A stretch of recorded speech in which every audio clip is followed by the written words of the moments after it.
بسم اللہ الرحمن الرحیم۔ السلام علیکم ورحمۃ اللہ وبرکاتہ۔ ترکوں نے جب مسجد نبوی کی تعمیر کا ارادہ کیا تو انہوں نے اپنے وسیع و عریض ریاست میں اعلان کیا کہ انہیں عمارت سازی سے متعلق فنون کے ماہرین درکار ہیں۔ اعلان کرنے کی دیر تھی کہ ہر علم کے مانے ہوئے لوگوں نے اپنی خدمات پیش کی۔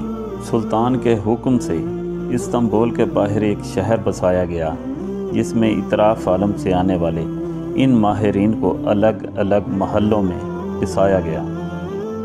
اس کے بعد عقیدت اور حیرت کا ایسا باب شروع ہوا جس کی نظیر ملنا مشکل ہے۔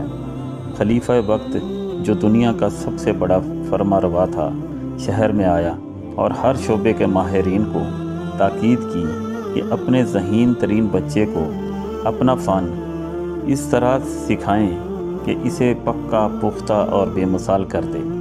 اس دوران میں ترک حکومت اس بچے کو حافظ قرآن اور شاہ سوار بنائے گی۔ دنیا کی تاریخ کا یہ عجیب و غریب منصوبہ کئی سال جاری رہا۔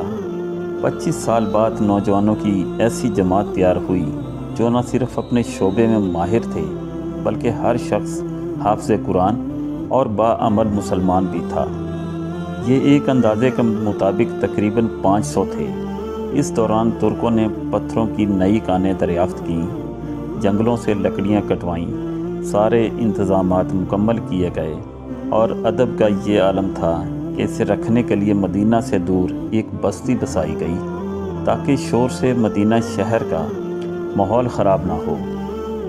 نبی صلی اللہ علیہ وآلہ وسلم کے ادب کی وجہ سے اگر کسی پتھر میں ترمیم کی ضرورت پڑتی تو اسے واپس اسی شہر میں بھیجا جاتا۔ ماہرین کو حکم تھا کہ ہر شخص کام کے دوران باوضو رہے، درود شریف اور تلاوت قرآن میں مشغول رہیں۔ ہجرہ مبارک کی جالی کو کپڑے سے لپیٹ دیا گیا تاکہ گرد و غبار اندر روضہ پاک میں نہ جائے۔ ستون لگائے گئے کہ ریاض الجنہ اور روضہ پاک پر مٹی نہ گرے۔ یہ کام 15 سال تک چلتا رہا اور تاریخ عالم گواہ ہے ایسی محبت اور ایسی عقیدت سے کوئی تعمیر نہ کبھی پہلے ہوئی اور نہ کبھی بعد میں ہوگی۔ جزاک اللہ، سبحان اللہ۔